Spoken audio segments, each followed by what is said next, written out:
Chers auditeurs, je vous souhaite la bienvenue à votre rendez-vous musical Appassionato sur Radio Judaïka 90.2 FM, que vous pouvez également suivre en streaming sur notre site radiojudaïka.be.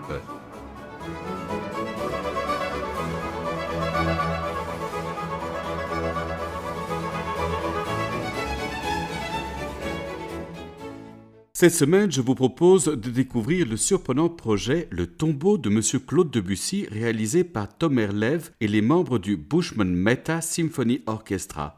Cette interview a été réalisée en anglais pour le confort de notre invité, Tomer Lev, dont voici le parcours. Alors Tomer, vous menez une carrière polyvalente en tant que pianiste solo, chambriste et pédagogue. En tant que concertiste, vous collaborez avec des orchestres comme le Royal Philharmonic Orchestra, l'English Chamber Orchestra ou le Philharmonique d'Israël. En tant que récitaliste et chambriste, vous vous produisez au Lincoln Center de New York, à la Philharmonique de Berlin, au Théâtre Colón à Buenos Aires, au Beijing Concert Hall, au Shanghai Municipal Theatre, ainsi que dans toutes les grandes salles d'Israël. En 2004, avec l'Orchestre Philharmonique d'Israël, le chef Zubin Mehta et l'homme d'affaires Joseph Buchman, vous fondez l'école de musique Buchman Mehta qui forme les jeunes musiciens israéliens et nourrit les futures générations d'instrumentistes de l'Orchestre Philharmonique d'Israël. Je vous propose de débuter notre entretien avec Hommage à Claude Debussy de Gianfrancesco Malipiero.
Nous venons d'écouter Hommage à Claude Debussy de Gianfrancesco Malipiero par Tomer Lev, notre invité, un extrait de Tombeau de Monsieur Claude Debussy paru chez Naxos.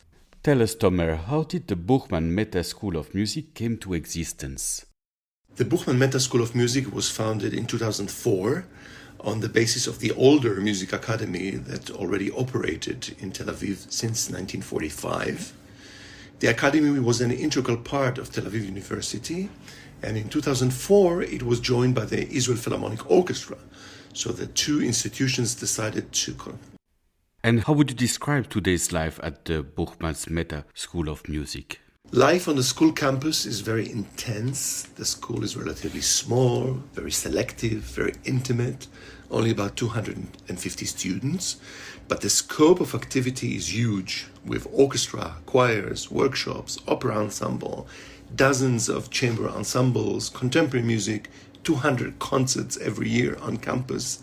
So every student studying with us is extremely busy from morning to evening, and the curriculum requires a lot of stamina and constant progress. And from which nationalities are your students?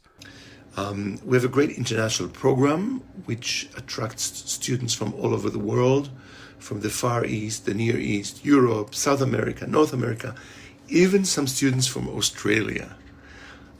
This is great because it allows the excellent Israeli students to study in a cosmopolitan atmosphere and meet different mentalities and different approaches to music. It also creates international connections and collaborations that will carry on with the students into their professional lives, into their future. And where is it located? The school is located in the Faculty of the Arts at Tel Aviv University campus in Ramat Aviv, which is in the northern part of the city of Tel Aviv. And how is the school structure? How many departments, for example, you have in the school? We have departments for orchestral instruments, piano, vocal department, composition, choral conducting, orchestral conducting, musicology. In short, we have performance, composition, and research all under one roof. I suggest we proceed with a little bit of music.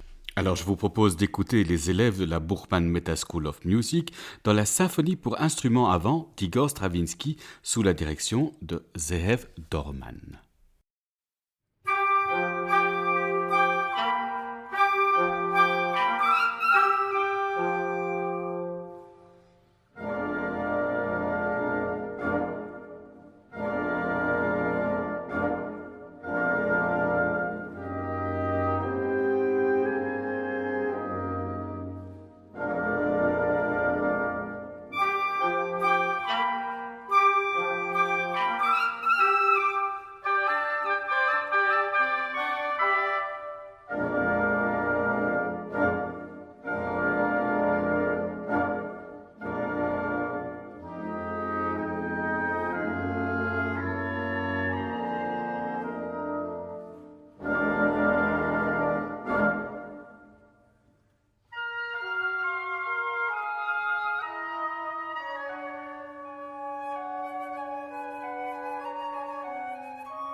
Nous venons d'écouter les vents de l'orchestre de la Buchmann Mehta School of Music qui interprétait pour nous la symphonie pour instruments à vent d'Igor Stravinsky sous la direction de Zeev Dorman.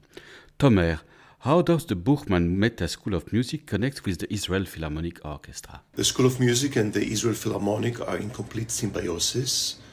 First of all, very many of our teachers are leading musicians in the Israel Philharmonic, and they combine playing in the orchestra with teaching the younger generation at our school. Secondly, the great conductors and the great soloists who come to the Philharmonic also come to us and work with the students. Thanks to this, we get a influx of international stars that every school in the world would have dreamed of. We hosted artists such as Yo-Yo Ma, Andras Schief, Perlman, Zuckerman, Yu Jawan, Christoph Eschenbach, Kurt Masur, Thomas Hampson, Thomas Quasthoff, and many, many, many others. And of course, regularly, Zubin Mehta, and now the music director of the Israel Philharmonic, the young Lahav Shani, who is a rising star in the international scene, and also our graduate. Thirdly, the principal musicians of the Israel Philharmonic come to work with our orchestra and prepare the various sectionals of the orchestra to play in their own concerts and their own orchestral projects. And last but not least, outstanding musicians from our school join the Philharmonic in their own concerts, and they play as part of the practical training program that the Philharmonic has for our students. There's no concert today in the Philharmonic where you don't see young students from our school sitting side by side with the principal players of the Israel Philharmonic, and they play alongside teachers and students. I think this is so wonderful, and they play there just an integral part of the orchestra. In short, as I said, it's a complete symbiosis. We go back to music. Je vous propose à présent d'écouter le guitariste Ruben Serussi dans Homenaje de Manuel de Falla.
Vous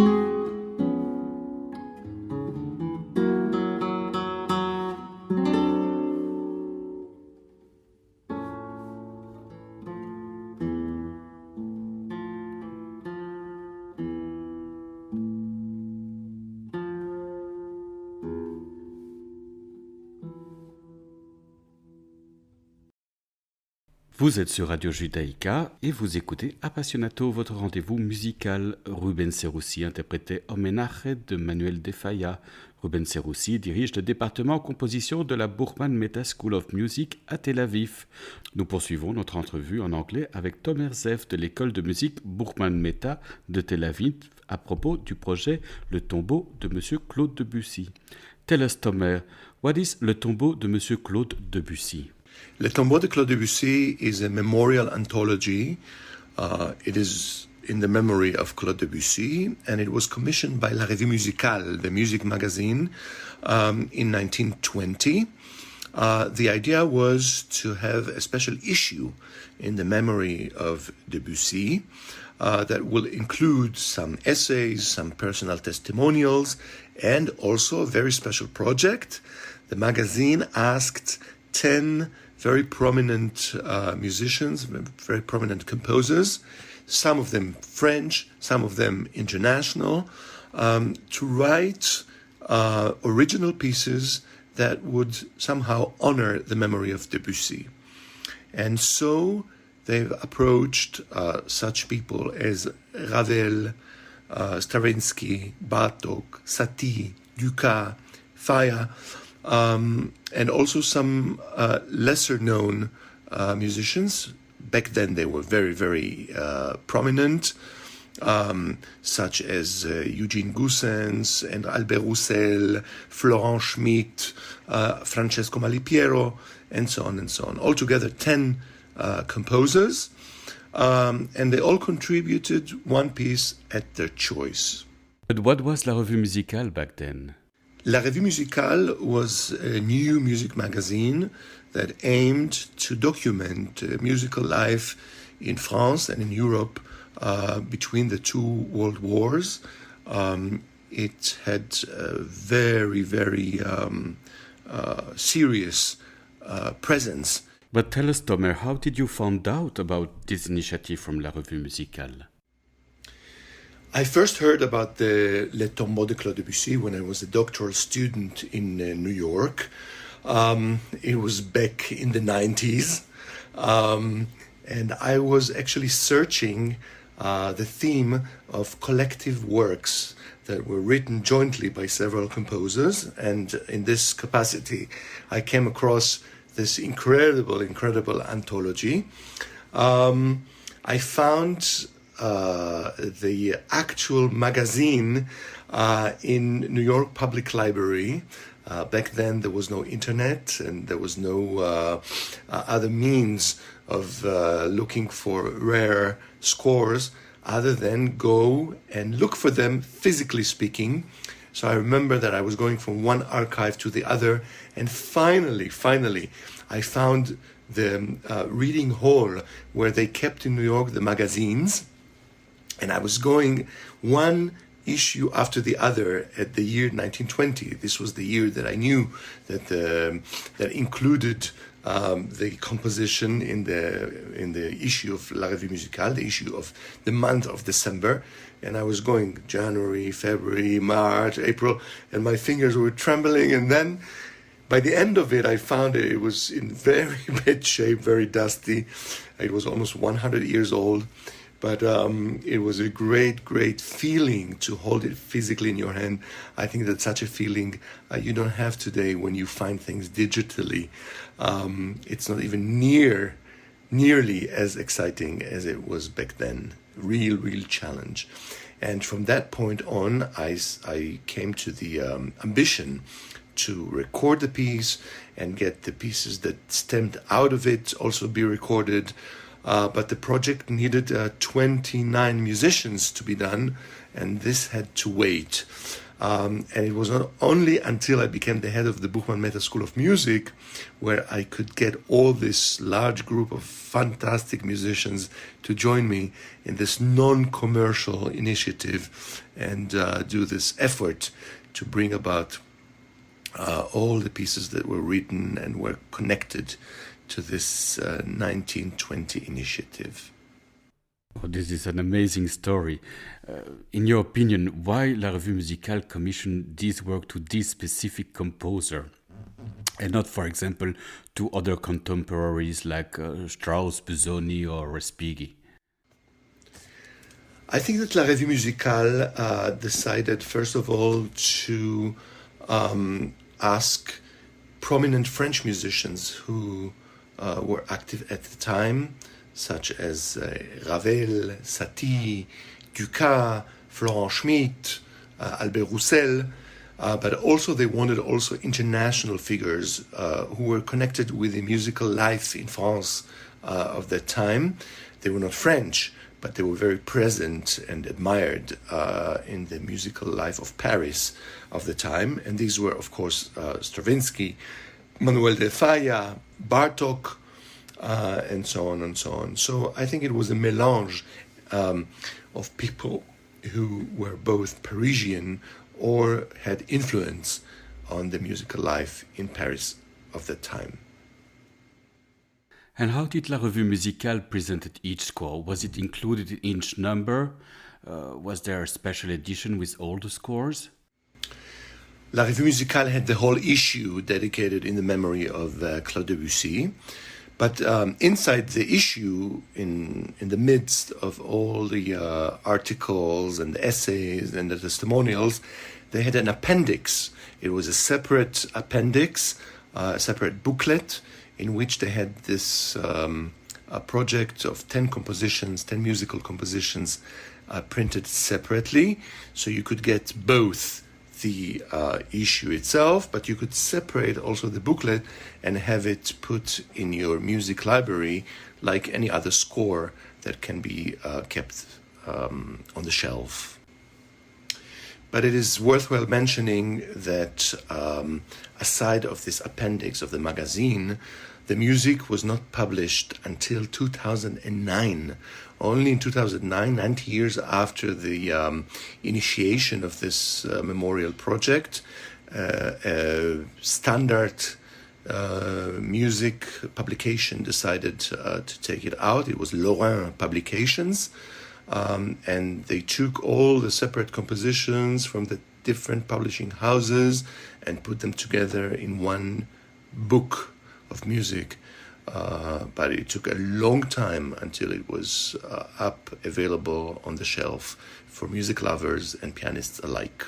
I suggest we proceed with more music. Alors voici un autre extrait du tombeau de Monsieur Debussy, L'accueil des muses in memoriam Debussy du compositeur Albert Roussel. Notre invité Tomer Zev est au piano.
Tom Herzève interprétait pour nous l'accueil des muses in memoriam Debussy du compositeur Albert Roussel.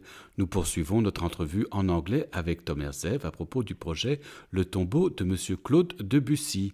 Tomer, how did you decide to sequence these work for the recorded album? This is a great question. Thank you for allowing me to answer this. The decision to organize the pieces in this album had to be different from the original order of the pieces as they were printed in the La Revue Musicale in 1920. The reason for this is that the pieces were commissioned with no single mastermind who saw the whole anthology from the bird's eye or from a comprehensive perspective. So each composer wrote whatever he wanted, in whatever length he wanted, in whatever character he wanted. And this was not at all coordinated with what all the other composers wrote. So what I had to do was to try and create a concert version that would make sense and create a sensible, balanced, varied listening experience for the listener. Specifically speaking, I started with a dreamy section and then a more dance-like section, and then one of the pieces that was more monumental, then one of the pieces that was for voice and piano, and then back to solo piano, and so on and so on. I was trying to make sense out of all this. Now, after the original cycle was fully presented, then we added the larger works that resulted or stemmed from the original cycle, and this is Ravel's Sonata and the Stravinsky Symphony. Did the composer reuse the material of this course later in time for other works? Again, this is a very interesting point. The composers who participated in the project were very practical people and did not want to lose good musical materials. So therefore, when the project was over, quite a number of them took these materials that they contributed to the tombeau and used them, or better, actually reused them in independent works that they had written. So Stravinsky took the chorale that he had written and made it as the cornerstone of his symphony for wind instruments. Ravel took the movement that he had written for violin and cello, and this was the first movement of the full-size duo. Florent Schmitt took this movement that he had written and used it in an anthology or collection called Mirage. Satie took his song, and this was the first in the Quatre Petites Mélodies, and Faya orchestrated his piece and made it part of an orchestral suite called Homenajes, or Homages. So it's very interesting to see how everything started here in the tombeau and then further developed and found its eternal resting place in other pieces and other projects by these composers. Je vous propose d'écouter à présent Hommage à Debussy du compositeur australien Sir Eugene Goossens. Notre invité, Tom Herzève, est au piano.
Hommage à Debussy du compositeur australien Sir Eugene Goossens. Notre invité Tom Herzev était au piano. Il s'agit d'un extrait de l'album Le tombeau de Monsieur Debussy, paru chez Naxos. Alors nous avons comme tradition d'offrir à notre invité le choix de partager avec nos auditeurs un morceau. So we have as tradition to invite our guests to share with our listeners a musical piece of their choice, not necessarily classical. What will you wish us to listen to? The piece that I wanted to share with you as something that is close to my heart is not a classical piece. It's actually a chanson, but this chanson was not written in Paris. It was written in Tel Aviv, and it is one of the most Tel Avivian chansons ever written. It's written by one of our greatest chansonniers, and this is Sasha Argov, who I think is not only a great Israeli composer of chansons, but also on a global scale, one of the best one can ever hear. And the chanson that I wanted to share with you is called The Velvet Dress, Hasimla Hasgula. And it talks about an incredible imaginative night where the two lovers are going for a ball. And the music itself is ever surprising, ever unexpected. And there are harmonic surprises all throughout. It's one of the most chromatic chansons that one would ever approach. So this is how I would like to end our encounter today with these beautiful song, these beautiful sounds from Tel Aviv. Nous écoutons donc Hasimla Haskula, le choix de Tomer Lev.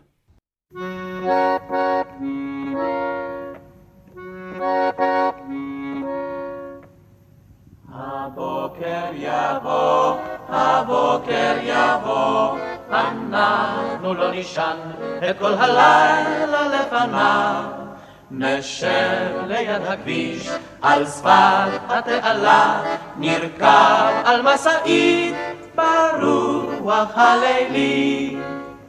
נראה את הגבעות מתעוררות באור סגול, ביתך יהיה צוחק וקיץ בחלון, כשאנחנו נצא ביחד.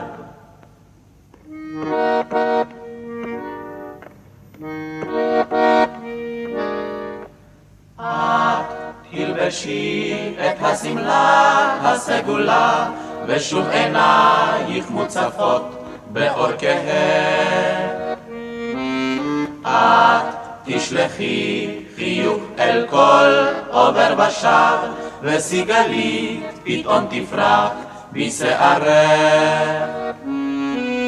את תזמרי לך שיר שאת מיליו שכח, את תצחקי פתאום ולא תדעי מדוע, כשאנחנו נצא ביחד.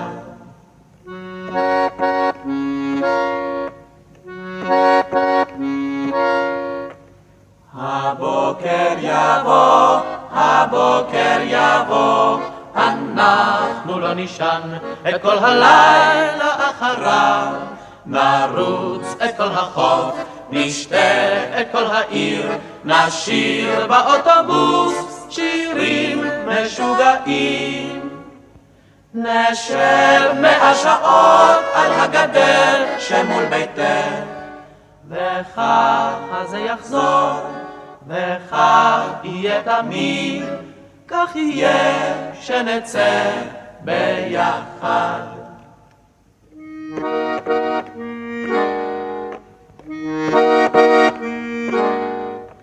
איך תלבשי את השמלה הסגולה, ואיך תוצפנה שתי עינייך אור כהה.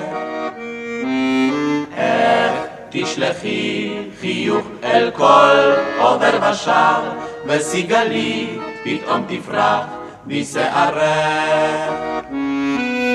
איך תזמרי לך שיר שאת מיליו שכח, ותצחקי פתאום ולא תדעי מדוע, כאשר לא נצא ביחד.